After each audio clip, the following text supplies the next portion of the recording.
Education ground চ্যানেলে সকলকে জানাই স্বাগত। আশা করি সকলে ভালো আছো। আমি তোমাদের সঙ্গে সৌরভ। আজকে আমরা 2025 WBSSC যে ক্লার্কশিপের পরীক্ষা এবং গ্রুপ ডি পরীক্ষা হওয়ার কথা সেই অনুযায়ী আমরা ম্যাথ এবং একটা জিকে সেট নিয়েছি। এর আগে আমরা একাধিক ক্লাস দিয়েছি WBSSC এবং গ্রুপ ডির ওপর। সেই ক্লাসগুলি আমাদের প্লেলিস্টে দেওয়া রয়েছে, যাদের প্রয়োজন তারা দেখতে পারো। আশা করি সেই ক্লাসগুলি তোমাদের প্রিপারেশন নিতে আসন্ন যে কোনো পরীক্ষার জন্য, খালি এসএসসি নয়, গ্রুপ ডি নয়, অন্যান্য চাকরি পরীক্ষার জন্য হেল্পফুল হবে। তবে আজকে ক্লাস শুরু করছি। প্রথম যে এখানে কোশ্চেন দেওয়া সেটা হলো ম্যাথ। একটি জিনিসের বিক্রয় মূল্যের উপর 10% ছাড় ক্রয় মূল্যের উপর 12% সমান এবং বিক্রয় মূল্যে 16%, ক্রয় মূল্যে 18% থেকে 6 টাকা বেশি, তবে জিনিসটির বিক্রয় মূল্য ক্রয় মূল্য কত? তাহলে ফার্স্ট কন্ডিশন বলা হয়েছে বিক্রয় মূল্য 10% তার ক্রয় মূল্যের 12% সমান। তাহলে বিক্রয় মূল্যটাকে আমি এস হিসেবে ডিনোট করি, তার করলাম, আর কস্টটাকে সি হিসেবে ডিনোট করব। আর বিক্রয় মূল্য 10%, তার মানে 10% মানে 10/100 ইজ ইকুয়াল টু ক্রয় মূল্যের 12%, 12/100। এটা যদি কাটাকাটি করি তাহলে আমি এখান থেকে লিখতে পারি S/C ইজ ইকুয়াল টু 12/10। তাহলে কাটাকাটি করলে আমরা পাবো 6/5। একটা রেশিও বেড়ালো সেলিং প্রাইস আর কস্ট প্রাইসে। এখান থেকে আমরা অ্যান্সার করে দিতে পারি। দেখো কোনটার অনুপাত করে 6:5 আসে। এই অনুপাত করে দ্বিতীয়টা তাহলে 4:3, তৃতীয়টার অনুপাত করলে 7:6, এটা হবে 8:7 এবং প্রথমেরটা যদি আমরা অনুপাত করি তাহলে 6:5। দেখে বোঝা যাচ্ছে অপশন এ হবে সঠিক উত্তর। কিন্তু একটু করে দেখছি আমরা, যদি বেসিক নিয়মে করা যায় তাহলে সেলিং প্রাইস আর কস্ট প্রাইসের অনুপাত আমরা পেলাম 6:5। তারপরের কন্ডিশন বলেছে বিক্রয় মূল্যে 16% এবং ক্রয় মূল্যে 18% থেকে 6 টাকা বেশি। তাহলে বিক্রয় মূল্যের 16%, বিক্রয় মূল্যের 16%, 16/100, ক্রয় মূল্যের 18% থেকে 6 টাকা বেশি। ক্রয় মূল্য 18% থেকে 6 টাকা বেশি, তাই বলেছে কন্ডিশন। বলছে বিক্রয় মূল্যের 16% করতে বলছে, সেটাই আমি করলাম। এবং বলছে ক্রয় মূল্যের 18%, ক্রয় মূল্যের 18% করতে বলেছে, তার থেকে 6 টাকা বেশি। এই হলো অঙ্ক। তাহলে এখানে যদি আমরা একটু কাটাকাটি করি বা গুণ করি তাহলে দেখো 16S is equal two 18C is equal two, তাহলে আমি বলতে পারি 600। আর এখানে আমরা অনুপাত হিসেবে ধরতে পারি। তাহলে এখান থেকে সেলিং প্রাইসটা আমরা যেহেতু 6:5 অনুপাতে আছে, তাকে অনুপাত কিছু দিয়ে গুণ করতে হয়, ধরলাম 6x, আর কস্ট প্রাইসটা আমরা ধরলাম 5x। এবার তুমি এখানে মান বসিয়ে দাও, এস এর জায়গায় বসাবো 6x, তাহলে 6×96x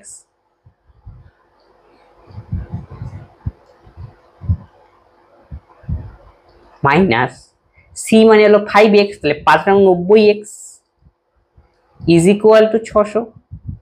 তাহলে বিয়োগ করলে 6x ইকুয়াল টু 600, তাহলে x ইকুয়াল টু 100। তাহলে x এর মান 100 পেলাম, তার মানে দেখি সেলিং প্রাইস হবে 6, x এর মান এখানে পুট করে দাও 600, আর কস্ট প্রাইসের মান বেরোবে আমাদের 500। তাহলে 600 এবং 500 হবে আমাদের সঠিক উত্তর, অপশন এ। এছাড়াও আমরা এইভাবে অনুপাতের সাহায্য করতে পারি, যেহেতু অপশনগুলো মিলে। আরেকটা যদি কোন অনুপাত থাকতো যেখানে 6:5 আসছে, তখন তোমাকে চেক করতেই হতো। নালন্দা বিশ্ববিদ্যালয় কার রাজত্বকালে তৈরি হয়েছিল? তৈরি হয়েছিল প্রথম কুমারগুপ্তের রাজত্বকালে। গুপ্ত বংশে প্রতিষ্ঠা করেছেন চন্দ্রগুপ্ত, প্রথম চন্দ্রগুপ্ত 323 ইসিতে। সমুদ্রগুপ্তকে বলা হয় ভারতের নেপোলিয়ান, ভারতের নেপোলিয়ান। তাকে এই আখ্যা দিয়েছিলেন ভিনসেন্ট আর্থার স্মিথ। স্কন্দগুপ্ত হুন আক্রমণে প্রতিহত করেছিলেন, হুন আক্রমণকে। সমুদ্রগুপ্ত বীণাবাদক ছিলেন। সমুদ্রগুপ্তের সহকবি ছিলেন হরি সেন। তিনি রচনা করেছিলেন এলাহাবাদের প্রশস্তি।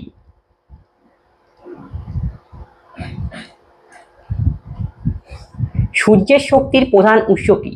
সূর্যের যে এত বিপুল পরিমাণের শক্তি, এই উৎস হয়েছে হাইড্রোজেন এবং হিলিয়াম। আসলে যেখানে হাইড্রোজেন এবং হিলিয়াম মিলে এক ধরনের বিক্রিয়া ঘটে, যে বিক্রিয়াকে বলা হয় নিউক্লিয় সংযোজন। তাহলে পরীক্ষায় তোমাকে জিজ্ঞেস করতে পারে যে সূর্যের বিশাল পরিমাণ শক্তির উৎস কি? হাইড্রোজেন হিলিয়াম ছাড়াও পরীক্ষায় অপশন থাকতে পারে নিউক্লিয়ার সংযোজন, তখন সেটাকে তোমাকে টিক করতে হবে। 6% হারে 900 টাকা কত বছরে 8% 40 টাকা 5 বছরের সুদের সমান হবে? তাহলে 6% আর 900 টাকার কত বছর, টাইম দেওয়া নেই প্রথম ক্ষেত্রে, তাহলে দুটোর ক্ষেত্রে সুদ সমান, তার মানে আই দুটোর ক্ষেত্রে সমান করবো। আই বের করার ফর্মুলা হলো পি টি আর বাই 100। তাহলে প্রথম ক্ষেত্রে আমরা আই বের করে নিই, তাহলে পি এর মান 900 ইন্টু 6%, টি আমাকে বের করতে বলছে এক্স বাই 100। দ্বিতীয় ক্ষেত্রে আমরা আই বের করব, দ্বিতীয় ক্ষেত্রে পি হলো 540, টি 5 এবং আর 8 আর নিচে 100। তাহলে এই শূন্য আমরা কাটাকাটি করে দাও, তাহলে দেখো এটার সাথে এটা আমাদের কাটাকাটি যাবে। 9 দিয়ে যদি আমরা কাটাকাটি করি 9 × 10 = 90, 6 নং 54, 6 দিয়ে এটা কাটাকাটি, 5 দিয়ে কাটাকাটি করো 2, 2 দিয়ে 8 কে কাটাকাটি করলে 4। তাহলে এক্স এর ভ্যালু আমরা এখান থেকে বের করলাম 4, তাহলে 4 ইয়ার হবে এর সঠিক উত্তর। দুটি সংখ্যার গুণফল 4032 এবং তাদের গসাগু 12, তাহলে সংখ্যা দুটির লসাগু কত? দুটি সংখ্যার গুণফল আমি দুটি সংখ্যা এ বি ধরলাম, এ ইন্টু বি এর মান দেওয়া রয়েছে 4032 এবং তাদের গসাগু মান দেওয়া রয়েছে 12, আমাকে লসাগু কত তা বের করতে বলেছে। এর একটা ফর্মুলা রয়েছে, এটা হলো দুটি সংখ্যার গুণফল ইজ ইকুয়াল টু লসাগু গুণন গসাগু। আমাদের লসাগুর মান দরকার, তাহলে বলতে পারি দুটি সংখ্যার গুণফল বাই গসাগু। দুটি সংখ্যার গুণফল দেওয়া রয়েছে 4032 এবং গসাগুর ভ্যালু দেওয়া রয়েছে 12, তার নিচে 12 দিয়ে ভাগ দিতে হবে। 3 × 36, 36 × 43, 3 × 36 6, 3 × 36, 40 36 গেলে 4, 43, 3 × 36 7, তাহলে 6 × 72, তাহলে 336 অপশন এ। একটি গরু একটি ঘোড়ার মোট মূল্য 2400 টাকা, ঘোড়ার মূল্য 30% এবং গরুর মূল্য 40% বাড়লে উভয়ের মূল্য 3200 টাকা হয়, তবে ঘোড়ার মূল্য গরুর মূল্যের কত গুণ? মধ্যে কথা ঘোড়ার মূল্য আর গরুর মূল্য তোমাকে বের করে নিতে হবে। তাহলে গরুর মূল্য আর ঘোড়ার মূল্য দুটো মিলিয়ে দেওয়া রয়েছে 2400 টাকা, এটা ফার্স্ট কন্ডিশন। তারপরে বলছে ঘোড়ার মূল্য 30%, গরুর মূল্য 40% বাড়ানো হলো, তাহলে গরুর মূল্য বাড়ানো হলো 40%, তার মানে 140/100 প্লাস ঘোড়ার মূল্য 30% বাড়ানোর জন্য যোগ করছি, এই ইন্টু যে 30 এর সঙ্গে 100 যোগ করতে হলো বাড়ানোর জন্য 130/100 ইজ ইকুয়াল টু, তখন সেই দামটা দাঁড়ায় 3200। তাহলে উপরের থেকে একটা শূন্য আমরা একটা শূন্য কেটে দিলাম, তাহলে পড়ে রইল আমাদের 14C plus 13H is equal two 32000। এখন আমি দুটোকে সমান করতে হবে, তাই জন্য প্রথম ইকুয়েশনকে 14 দিয়ে গুণ করলাম, এখানে সিটা সমান করব আমরা দুটো, তাহলে 14H একে 14 দিয়ে গুণ করো, 4 × 14 = 56, 6 14 8000 5 33 00। এখন আমি একে যদি 1 নং ধরি এবং শেষেরটাকে যদি 2 নং ধরি, তাহলে 1 থেকে 2 বিয়োগ করলে আমাদের সিসি কাটা পড়বে, এই সি আর এই সি কাটা যাবে বিয়োগ করার জন্য, তাহলে 14H থেকে 13H বিয়োগ করলে 1H পাবো। তাহলে এখান থেকে যদি বিয়োগ করি 1600, তাহলে 1600 বেরোলো একটা হর্সের দাম। এখন আমাদের দরকার কি কায়ের মান বের করা, যে কোনো একটাতে বসাবো, আমি প্রথম ইকুয়েশনে বসাচ্ছি, তাহলে একটা কায়ের মান হবে 2400 থেকে 1600 বিয়োগ করতে হবে 800। তাহলে বলছে এখন যদি দাম জিজ্ঞেস করতো ঘোড়ার একটা ঘোড়ার দাম কত, তাহলে আমাদের অ্যান্সার হতো 16, একটা গরুর দাম হতো 800, কিন্তু বলছে কত গুণ, তাহলে কত গুণ হলো 800 সোজা দ্বিগুণ, তাহলে গরুর চেয়ে দ্বিগুণ মূল্য হলো ঘোড়া, অপশন এ। নিম্নে কোনটি খারিফ শস্য? খারিফ শস্য সাধারণত যে সমস্ত শস্য বর্ষাকালে সাধারণত চাষ হয়, এই জুন জুন মাসে বোনা হয় এবং অক্টোবর নভেম্বর মাসে কাটা হয়। জুন মাসে বোনা হয় সাধারণত এবং অক্টোবর নভেম্বর মাসে কাটা হয়, অক্টোবর নভেম্বর বোনা হয় এবং কাটা হয়, তখন সেই ধরনের সাদাকে আমরা বলি খারিফ শস্য। এই খারিফ শস্য এখানে অপশনে রয়েছে গম, আলু, শসা, পাট, এর সঠিক উত্তর হবে পাট। পাট সাধারণত এই সময়টাতে লাগানো হয় এবং অক্টোবর নভেম্বর মাসে এটা কি কাটা হয়। তাহলে ঠিক আছে, তাহলে অপশন ডি হবে সাধারণত একটি বলছে খারিফ শস্য। আর যেটা সাধারণত শীতকালে সাধারণত হয় সেগুলো সাধারণত রবি শস্য। 49 এবং কোন রাশির অনুপাত সেই রাশি ও 81 অনুপাতের সমান, তবে ওই রাশিটি কত? তাহলে 49 এবং কোন রাশি অনুপাত, 49 এবং কোন রাশিকে আমি x ধরলাম এবং সেই রাশি ও 81 অনুপাতের সমান, সেই রাশি বলতে x এবং 81 অনুপাতের সমান। এখান থেকে আমাকে x এর মান নির্ণয় করতে হবে, তাহলে আমি বলতে পারি এখান থেকে 49/x is equal two x/81, কোনাকুনি গুণ করে রুট হবে x² আর স্কয়ার রুট থাকলে রুট দিতে হবে, একবারে দিলাম সেটা 49 × 81, 49 এর বর্গমূল করলে 7 পাবো আর 81 9, তার মানে 63 হবে এই অঙ্কের সঠিক উত্তর। আগা খান কাপ কোন খেলার সাথে যুক্ত? আগা খান কাপ হকির সঙ্গে যুক্ত। এছাড়াও একাধিক কাপ রয়েছে, সেটা ধ্যানচাঁদ কাপ, ধ্যানচাঁদ। পরীক্ষাটা জিজ্ঞেস করে, আরেকটা জিজ্ঞেস করে পরীক্ষা বেশি আছে, Sultan Azlan Shah Cup, Sultan Azlan Shah Cup, Azlan Shah Cup. এই ধ্যানচাঁদকে বলা হয় হকির জাদুকর। ক্রিকেটের সঙ্গে অনেকগুলি কাপ রয়েছে, দেওধর ট্রফি, দেওধর ট্রফি, ইরানি ট্রফি, ইরানি ট্রফি, রঞ্জি ট্রফি, এগুলো। সিন্ধু সভ্যতার নিম্নের কোন ধাতুটির ব্যবহার জানা ছিল না? অপশনতে রয়েছে তামা, বি ব্রোঞ্জ, অপশন সি রূপো, অপশন ডি লোহা। সেই সময় লোহার ব্যবহার সিন্ধু সভ্যতার লোকেরা জানতো না। তাহলে সিন্ধু সভ্যতা ছিল তাম্রবনযুগীয় সভ্যতা। আর সিন্ধু সভ্যতা প্রথম আবিষ্কার হয়েছিল 1921 সনে। সেটা আবিষ্কার করেছিল দয়ারাম সাহানি, দয়ারাম সাহানি। সেই যে সিন্ধু সভ্যতা অনেকগুলি সাইট রয়েছে, সেখানে যে দয়ারাম শাহ আবিষ্কার করেছিলেন সেটা ছিল হরপ্পা। আর 1922 সনে আবিষ্কৃত হয়েছিল মহেঞ্জোদড়ো। সেটা আবিষ্কার করেছিলেন রাখাল দাস বন্দ্যোপাধ্যায়, রাখাল দাস বন্দ্যোপাধ্যায়।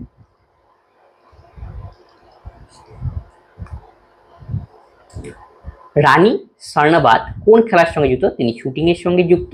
অপশন বি এর সঠিক উত্তর। তিনি কমনওয়েলথ গেমসেও একবার গোল্ড জিতেছিলেন। দার্শনিকের উল কাকে বলা হয়? জিঙ্ক অক্সাইডকে বলা হয় দার্শনিকের উল। এটা জিঙ্ক অক্সাইডের ফর্মুলা। ফ্রিডম বিহাইন্ড বার্স কার লেখা? এই বইটি লিখেছিলেন কিরণ বেদি, যিনি ছিলেন প্রথম মহিলা, ফার্স্ট ওমেন আইপিএস অফিসার।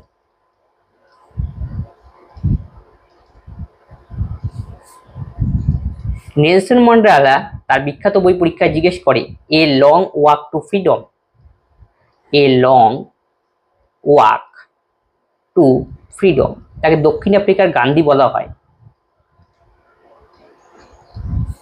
ঋষি অরবিন্দের বিখ্যাত বই সাবিত্রী।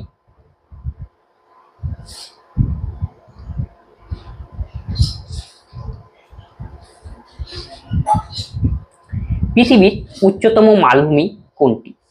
অপশন এ ছোটনাগপুর মালভূমি, বি তিব্বতের মালভূমি, অপশন সি আন্তলিয়া মালভূমি, অপশন ডি পামির। এর সঠিক উত্তর হবে অপশন ডি তিব্বতের মালভূমি হলো পৃথিবীর উচ্চতম মালভূমি। জার্মান সিলভার তৈরি করতে নিম্নের কোন উপাদানটি প্রয়োজন হয়? জার্মান সিলভার উপাদানের প্রয়োজন হয় কপার, জিঙ্ক, তামা দস্তা এবং কি কপার, জিঙ্ক আর নিকেল। তামা দস্তা আর নিকেল। অপশন এ হবে সঠিক উত্তর। জার্মান সিলভারের উপাদান এই তিনটি নিয়ে জার্মান সিলভার একটা যৌগিক ধাতু তৈরি, মানে মিশ্র ধাতু তৈরি করা হয়। এগুলো তামা দস্তা নিকেল। এখান থেকে পরীক্ষায় জিজ্ঞেস করে জার্মান সিলভার মধ্যে কোন ধাতুটি থাকে না। দেখো জার্মান সিলভার নামের সাথে সিলভার যুক্ত, কিন্তু জার্মান সিলভারের মধ্যে কোনো সিলভার থাকে না। পরীক্ষা আরো বিভিন্ন ধরনের ধাতু মিশ্রণ সংকর ধাতু সম্পর্কে জিজ্ঞেস করে, যেমন স্টেনলেস স্টিল, এতে তৈরি হয় এফি, ক্রোমিয়াম, নিকেল, কার্বন নিয়ে তৈরি হয় stainless steel, stainless steel, less steel. তামা ও টিন মিশিয়ে তৈরি হয় ব্রোঞ্জ।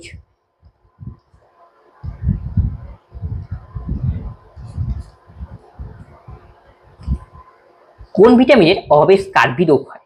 স্কার্বি রোগ মুখে ঘা হওয়া, এটা হয় ভিটামিন সি এর অভাব। ভিটামিন সি রাসায়নিক নাম হলো অ্যাসকর্বিক অ্যাসিড, অ্যাসকর্বিক অ্যাসিড। এটি মেনলি টক জাতীয় ফলের মধ্যে পাওয়া যায়।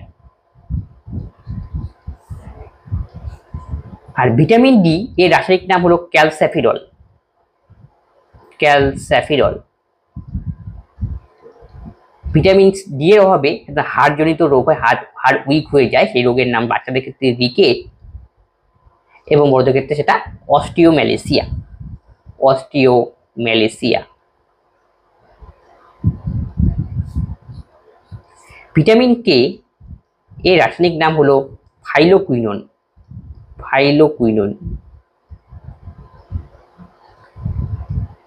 ভিটামিন কে ব্লাড ক্লটিং এ সাহায্য করে, রক্ত জমাট বাঁধতে সাহায্য করে।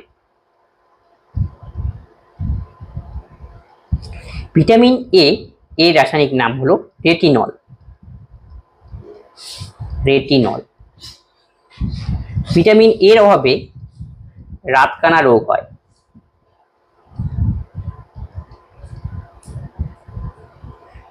কোন নদীকে দক্ষিণ ভারতের গঙ্গা বলা হয়? গোদাবরী নদীকে বলা হয় দক্ষিণ ভারতের গঙ্গা। গোদাবরী হলো দক্ষিণ ভারতের দীর্ঘতম নদী। দক্ষিণ ভারতের কিন্তু দীর্ঘতম নদী। ভারতের দীর্ঘতম নদী হলো গঙ্গা, যার দৈর্ঘ্য 25 কিলোমিটার। আর নর্মদা, কৃষ্ণা নদী উৎপন্ন হয়েছে মহাবালেশ্বর পর্বত থেকে। কৃষ্ণা উৎপন্ন হয়েছে মহাবালেশ্বর। আর গোদাবরী উৎপন্ন হয়েছে তিম্বক পর্বত থেকে। কাবেরী উৎপন্ন হয়েছে ব্রহ্মগিরি।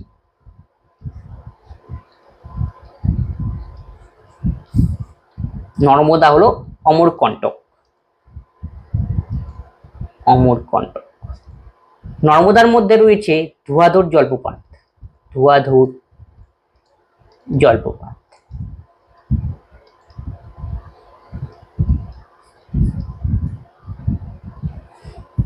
বাতাসে নাইট্রোজেনের শতকরা পরিমাণ কত? সবচেয়ে বেশি থাকে 78.09%। আর 20.06% বা 20% সামথিং থাকে হলো অক্সিজেন অ্যাটমসফিয়ারে। আর 0.03% থাকে কার্বন ডাই অক্সাইড। 5টি ঘন্টা 3, 5, 7, 8, 10 সেকেন্ড অন্তর বাজে। তারা প্রথমে একসঙ্গে বাজার কতক্ষণ পর পুনরায় একসঙ্গে বাজবে? এই টাইপের অঙ্ক দিলে প্রথমে তোমাকে এলসিএম করতে হবে। 3, 5, 7, 8, 10। 2 দিয়ে দাও। 3, 5, 7, 4, 5। 4, 5। আবার 2 দিয়ে যাচ্ছে, এটা 7 হবে। 3, 5, 7। 5 দিয়ে দাও। 3, 1, 7, 4, 1। এবার গুণ করতে হবে। 5 দোকানে 10, 3 10 30 ইন্টু 28, 4 7 28, 3 8 24, 3 2 6 2 8, 840 এলসিএম। এত সেকেন্ড। তাহলে এত সেকেন্ড মানে কত মিনিট? 60 দিয়ে ভাগ করতে হবে। 0 0, 6 কে 6 2, 4 6 24, 14 মিনিট। তার মানে বোঝা গেল যে 14 মিনিট পর আবার একসঙ্গে বাজবে। Option B. একটি আয়তক্ষেত্রের দৈর্ঘ্য 15% বাড়লে, প্রস্থ 15% কমলে তার ক্ষেত্রফল শতকরা কি পরিবর্তন হবে? যদি এই টাইপের অঙ্ক তুমি ডাইরেক্ট এই ফর্মুলা ইউজ করবে। বাহু দৈর্ঘ্য বাড়ানো হলে ক্ষেত্রফল কতটা বাড়বে বা কমবে? এর ফর্মুলা হলো a + b + a/100। কোনো ফর্মুলা তোমাকে ইউজ করতে হবে না। দৈর্ঘ্য 15% বাড়লো, তাহলে বাড়ার জন্য তুমি প্লাস চিহ্ন সাইন দিয়ে নাও, +15। প্রস্থ 15% কমলো, এই জন্য মাইনাস সাইন দিয়ে নাও। এর সাথে গুণ করো, plus minus sine minus ab। তাহলে ab তো দুটোর মানে সেম, তাহলে 15 × 15/100। তাহলে +15 - 15 আউট হয়ে গেল, মাইনাস 15 15 225 /100, তাহলে -2.25%। মানে এত পার্সেন্ট মাইনাস হওয়ার অর্থ হ্রাস পেল। তাহলে 2 সমস্ত 1/4%টাকে আমি লিখতে পারি আবার। Option B. কোন ক্ষুদ্রতম সংখ্যাকে 12, 16, 36 দিয়ে ভাগ করলে প্রত্যেকবার 7 অবশিষ্ট থাকে? তাহলে এদের আমাদের প্রথম কাজ হলো লসাগু, এদের লসাগু করতে হবে। 12, 16, 36। 3 দিয়ে দিলাম। 3 4 12, 16, 3 12 36। 2 দিয়ে দাও। 2 দোকানে 4, 8, 6। আবার 2 দিয়ে দিলে 1 4 3। এবার দেখো 3 দোকানে 6, 6 দোকানে 12, 3 12 36 ইন্টু 4, 4 6 24, 3 4 12 আর 2 14, 144। আর 7 কি বলছে? অবশিষ্ট থাকে। তাহলে এর সঙ্গে আমাকে এক্সট্রা 7 যোগ করে দিতে হবে। তাহলে 151 হবে সঠিক উত্তর। Option A. তোমরা অপশন টেস্টের সাহায্যে করতে পারো। দেখো প্রথমে 12 দিয়ে ভাগ, যদি নিয়ম না জানো তাহলে অপশন টেস্টে করো। 12 কে 12, 15 থেকে 12 গেলে 3, 31। তাহলে 31, তাহলে 12 দোকানে 24, তাহলে 7 থাকে রিমাইন্ডার। তাহলে প্রথমটা মিলে পরেরটাও চেক করে নাও, কারণ কি একাধিকও তো 7 আসতে পারে। 12 কে 12, তাতে 12 গেলে 1 17, 17 12 কে 12, 5 অবশিষ্ট। তাই এটা কোনো মতেই হবে না, 7 আনতে হবে আমাদের অবশিষ্ট। 12 12, 4 45, 3 12 36, 9 অবশিষ্ট থাকে, এটাও হবে না। 12 12 1, 12 12 3 অবশিষ্ট থাকে, তাহলে এটাও হবে না। তাহলে মানে কি অপশন টেস্ট করে ডাইরেক্ট আমি বলতে পারি 151 অ্যান্সার। কোনো টাকার 12% হলে, কোনো টাকার 12% হলে 63%, ওই টাকার 40% কত? তাহলে কোনো টাকা আমি জানি না, তুমি এক ধরে নিতে পারো, 12% ধরে নিতে পারো। 12% কোনো টাকা মানে এক্স ধরে নাও, তাহলে এক্স এর 12% মানে 12/100 ইজ ইকুয়াল টু 63। তাহলে X equal to 6300 divided by 12।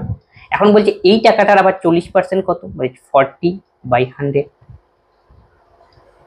শূন্য শূন্য কাটতে হবে, 4 দিয়ে কাটলে 4 10 40, 3 4 12, 3 দিয়ে কাটাকাটি করলে 21, তাহলে 210 হবে সঠিক উত্তর।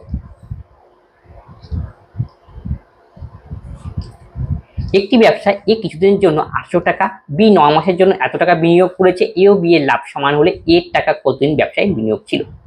তার মানে আমরা জানি profit is equal two amount into time. Amount মানে মূলধনকে যদি সময় দিয়ে গুণ করি তাহলে প্রফিটের পাই, তাহলে দুজনের প্রফিটের রেশিও বলা হচ্ছে সমান, এর প্রফিট বাই বির, সেটাই আমাকে বের করতে হবে। আর এই রেশিওটাই দেওয়া রয়েছে সমান সমান মানে 1:1। তাহলে দেখো মূলধন কত এর, 800 টাকা। বলছি এর টাকা কতদিন ব্যবসায় নিয়োজিত ছিল, কিন্তু আমরা সেটা জানি না, এই জন্য এক্স দিয়ে গুণ করলাম। অ্যামাউন্টকে টাইম দিয়ে গুণ করো, তাহলে কি পাবো, প্রফিট। তাহলে এটা প্রফিটের রেশিও আমরা আনবো, সেটাই করছি। বি হলো 1000 টাকা বিনিয়োগ করলো, আর বির টাকা ছিল 9 মাস, এই যে অ্যামাউন্টকে টাইম দিয়ে গুণ করলে প্রফিট, তাহলে বির প্রফিটের রেশিও আসবে। এখান থেকে সমাধান করে এক্স এর মান বের করবো। এই শূন্য শূন্য কাটো, এই শূন্য শূন্য কাটো, 9 দোকানে 18, 2 দিয়ে 5, তাহলে কোনাকুনি মানে একের সাথে হিসাব হচ্ছে, তাহলে এক্স ইকুয়াল টু 5।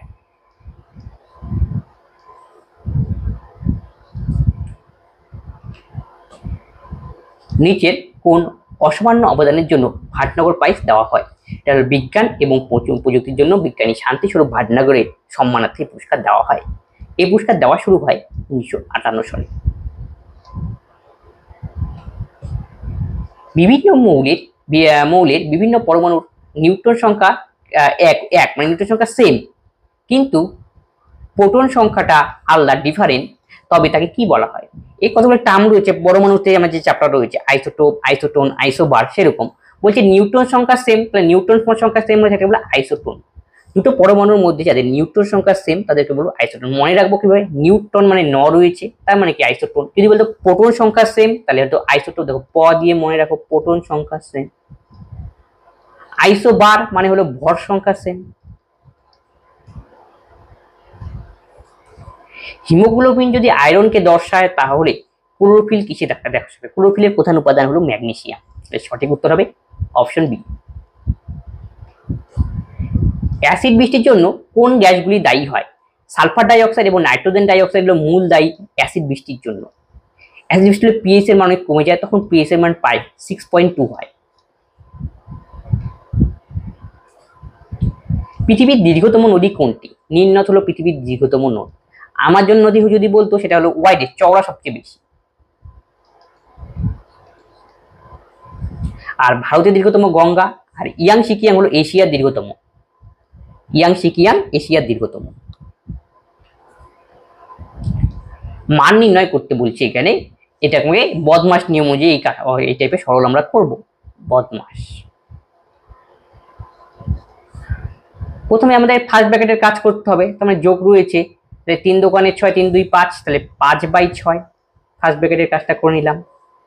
তারপরে ভাগ চিহ্ন রয়েছে, তারপর দেখো আবার বিয়োগ করতে হবে, তা 4 আর 6 লসাগু করলে আমাদের 12, তাহলে 3 4 12, 6 দোকানে 12, 3 4 12, 3 অক্ষে 3, 6 দোকানে 12, 2 অক্ষে 3, 2 গেলে 1, তাহলে 1/12 বিয়োগ। তাহলে এই কাজটা আমরা করবো, তাহলে 8 বিয়োগ রয়েছে, 8 বিয়োগ লিখে রাখো। এই পাশে যদি ক্যালকুলেশন করি আমরা, 3 5 15 থেকে 16/3, সেকেন্ড ব্র্যাকেটের ক্যালকুলেশনটা হচ্ছে 3 বিয়োগ 2 দোকানে 3 বিয়োগ 2 দোকানে 4, একে 5/2,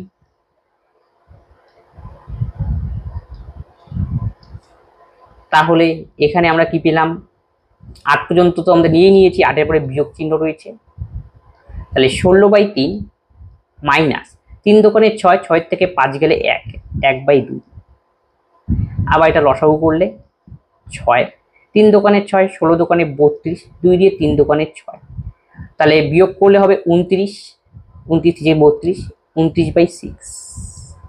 তার মানে আমি এতটুকু ক্যালকুলেশন করে পেলাম 29/6। তাহলে এইটুকু তো আমাদের অঙ্কের মধ্যেই। প্রথমে 5/6, তবে ভাগ 1/12, তাহলে 8, আর এই সেকেন্ড ব্র্যাকেটের ক্যালকুলেশন করলে আমরা পেলাম 29/6। এবার দেখো প্রথম ভাগের কাজটা করে নিব। তাহলে 5/6 ভাগ হলে গুণ দিয়ে উল্টে যাবে 12/1। 6 টা 48, 48 থেকে তোমরা 29 বিয়োগ করো, 18 থেকে 9 বিয়োগ করলে 1, 4 থেকে 1 3 বিয়োগ করলে 2 বিয়োগ 2 হাতে রাখ 1, 19, 9 18 4, 19/6। 6/5, 1/12, এখানে বিয়োগ চিহ্ন রয়েছে। কাটাকাটি করলে 5 দোকানে 10 মাইনাস 19/6, 6 10 60 মাইনাস 19 ডিভাইডেড বাই 6। 10 থেকে 9 বিয়োগ করলে 1, 6 থেকে 2 বিয়োগ করলে 4, তার মানে 41/6। তাহলে মানে 6 সমস্ত 5/6। তাহলে অপশন এ। পরেরটা মিলাতে বলেছে আমার না সঠিক ক্রম অনুযায়ী সাজাতে হবে। ঘটনা কোন ঘটনা আগে পরে ঘটেছে। স্বদেশী আন্দোলন হয়েছিল 1905, খিলাফত আন্দোলন 1919 থেকে 20, হোম আন্দোলন হয়েছিল 1916, আইন অমান্য আন্দোলন গান্ধীজি করেছিলেন 1930 সনের 12ই মার্চ। এবার তুমি সাজাও। সবার আগে তো কি হয়েছে, স্বদেশী আন্দোলন 1 হবে স্বদেশী প্রথম, তারপরে হবে হোম আন্দোলন 3, তারপরে খিলাফত আন্দোলন 2, এবং সর্বশেষে রয়েছে আইন অমান্য আন্দোলন 4। তাহলে আমাদের অ্যান্সার দাঁড়াবে 1 3 2 4, 1 3 2 4, অপশন বি। ভারতের ম্যানচেস্টার কাকে বলা হয়? আহমেদাবাদকে বলা হয় ভারতের ম্যানচেস্টার। ম্যানচেস্টার হওয়ার অর্থ হলো এখানে বস্ত্রশিল্পের ভীষণ কি সম্ভার রয়েছে বা বিস্তার লাভ করেছে, যেন আহমেদাবাদকে ভারতের ম্যানচেস্টার বলা হয়। কার্পাস উৎপাদনের জন্য বিখ্যাত। নাগপুরকে বলা হয় কমলা লেবুর শহর, কমলা লেবুর শহর। ইন্দোর বর্তমানে ভারতের অন্যতম পরিষ্কার শহর, ভারতের অন্যতম পরিষ্কার শহর বর্তমানে। ইন্দোর রয়েছে মধ্যপ্রদেশ, মধ্যপ্রদেশের ক্যাপিটাল হলো ভোপাল। এক ব্যক্তি দুধ ক্রয় করে তাতে জল মিশ্রিত করলো, যদি ওই মিশ্র দুধে ক্রয় মূল্যের দরে বিক্রি করে, এই যে ভাইটাল কন্ডিশন, যদি ওই মিশ্র দুধ ক্রয় মূল্যের দরে বিক্রি করে তবে তার 20% লাভ হয়, তবে প্রতি লিটার মিশ্র দুধ কত জল ছিল? তার মানে যেটা লাভ করা হতো, যেটা জল সেখান থেকে লাভ করেছে, তার মানে 20% ফ্র্যাকশনে বানালেই আমাদের হবে। 20% যদি 100 আমাদের ই থাকে, তার মানে তার মধ্যে 20% জল তার মধ্যে অ্যাড করেছে, তার মানে 20 যদি কাটাকাটি করে দাও 20 তাহলে অ্যান্সার হবে আমাদের 1/5। এটাই সঠিক।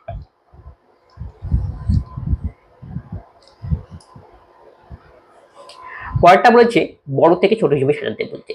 তাহলে একে আমাকে সিম্পলিফিকেশনে দেখতে হবে। প্রথমে রয়েছে 31/50, তারপরে দুটো বার 0.49, 0.629, 0.8 তার স্কোয়ার। তাহলে 50 দোকানে 100, 31 দোকানে 62, তাহলে 0.620। 0.49 যদি বর্গমূল করি 0.7, পাশে এক দুটো আমি শূন্য দিয়ে দিলাম। সবগুলো তিনটা নিয়ে আসছি দশমিকের পরে। আর একটা 64, 0.64, এই একটা 0। তাহলে এখন আমাকে বলছে বড় থেকে ছোট হিসেবে সাজাতে। সবার বড় কি এর মধ্যে? সবার বড় হলো 700, কারণ সবার ফার্স্টে বসবে 0.49, একটাতেই রয়েছে, সেটা মানে অপশন বি। তাহলে লিখে নিচ্ছি আমরা 0.49 সবার বড়। তারপর লক্ষ্য করো কি হবে, 0.604 মানে 0.8 এর স্কোয়ার। তারপরে 0.629, 0.629, 0.629, এবং সবচেয়ে ছোট হলো 31/50। এটা হলো আমাদের বড় থেকে ছোট হিসাবে। তাহলে অপশন বি বলেছে a/b = 2:3, b/c = 4:5, c/d = 6:7, a/b এর মান কত? একটু লক্ষ্য করো দেখি। a থেকে b, আবার b থেকে c, c থেকে আবার d, তোমাকে আনতে হবে প্রথমেরটা আর লাস্টটা, এই জন্য কোনো টেনশন নেই। তাহলে দেখো a/b, b/c যদি আমরা c/d করি তাহলে b b c c কাটা, তাহলে পড়ে থাকবে কি a/d। এই কাজটাই তোমাকে করতে হবে এই পাশে।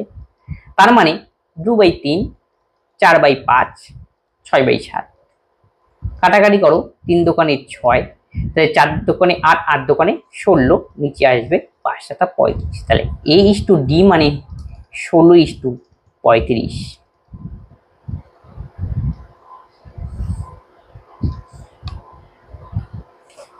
কোনো স্থানে পৌঁছতে কোনো একটি ব্যক্তি ঘন্টায় 8 কিলোমিটার বেগে গেল এবং 10 মিনিট দেরিতে পৌঁছালো, আবার 5 কিলোমিটার বেগে গেলে তার 5 মিনিট আগে পৌঁছাতে তিনি কত দূর যেতে হবে তাকে।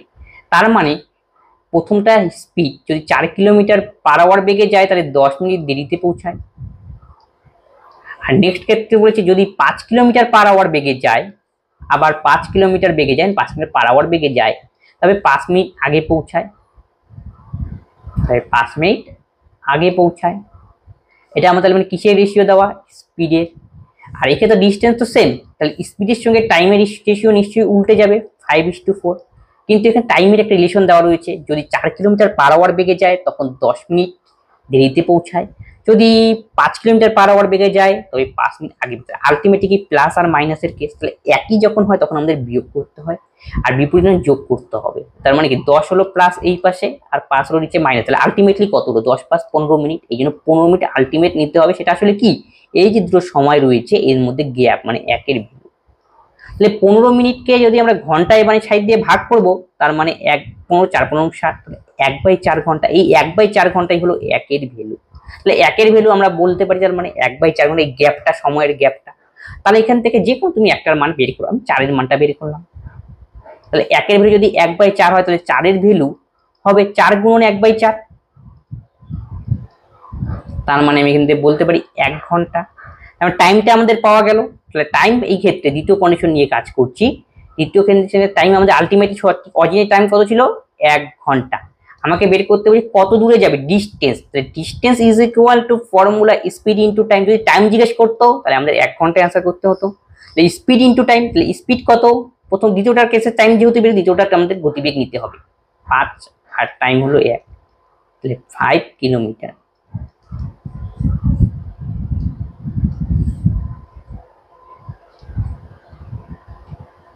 কেলভিন কিসের একক? কেলভিন হলো তাপমাত্রার একক। কেলভিন ছাড়াও ব্যবহার করা হয় ডিগ্রি সেন্টিগ্রেড, ডিগ্রি ফারেনহাইট। আবার কেলভিন হলো তাপমাত্রার একক। তাহলে সেন্টিগ্রেড আর ফারেনহাইট স্কেলের মধ্যে একটা সম্পর্ক রয়েছে, সেটা হলো C/5 is equal two F - 32/9। এটা হলো সেন্টিগ্রেড আর ফারেনহাইট স্কেলের মধ্যে পার্থক্য। আবার কেলভিন স্কেল আর সেন্টিগ্রেডের মধ্যে সম্পর্ক রয়েছে, সেটা কেলভিন, টি কেলভিন আমি এখানে বুঝিয়ে দিলাম, equal to T degree centigrade plus 273 degree centigrade. তোমাকে যদি বলে -73 ডিগ্রি সেন্টিগ্রেড বা অথবা বলে -273 degree centigrade is equal to dash kelvin, তার মানে এখানে সেন্টিগ্রেড জায়গায় তুমি -273 বসিয়ে দাও, তাহলে -273 প্লাস 273 করলে 0 কেলভিন। এও পরীক্ষায় অঙ্ক জিজ্ঞেস করে। এটা আমাদের কি, কেলভিন এবং সেন্টিগ্রেড স্কেলের মধ্যে রিলেশন। আর এটা সেন্টিগ্রেড এবং ফারেনহাইট স্কেলের মধ্যে রিলেশন ছিল C/5 F - 32/9। এটা তাপমাত্রার একক। কম্পনের একক হলো হার্টজ। তাপের একক ক্যালোরি ব্যবহার করা হয়। আর এসআই এবং সিজিএস পদ্ধতিতে ভরের একক হলো কেজি, এসআই তে এবং সিজিএস এ গ্রাম, এটা তোমরা জানো। তাহলে আজকের ক্লাসে এই 36খানা কোশ্চেন ছিল। 36খানা কোশ্চেনের মধ্যে জিকে এবং ম্যাথ মিলিয়ে সেগুলো সলভ করা হলো। যদি কোনো কোশ্চেনে তোমাদের ডাউট হয় অবশ্যই তোমরা কমেন্ট বক্সে কমেন্ট করবে, বন্ধুদের সঙ্গে এই ক্লাসগুলি শেয়ার করে দাও যাতে সকলে এই ক্লাস থেকে উপকৃত হয়। তবে আজকের ক্লাস এখানে শেষ করছি, পরবর্তীতে আবার দেখা হচ্ছে। ধন্যবাদ।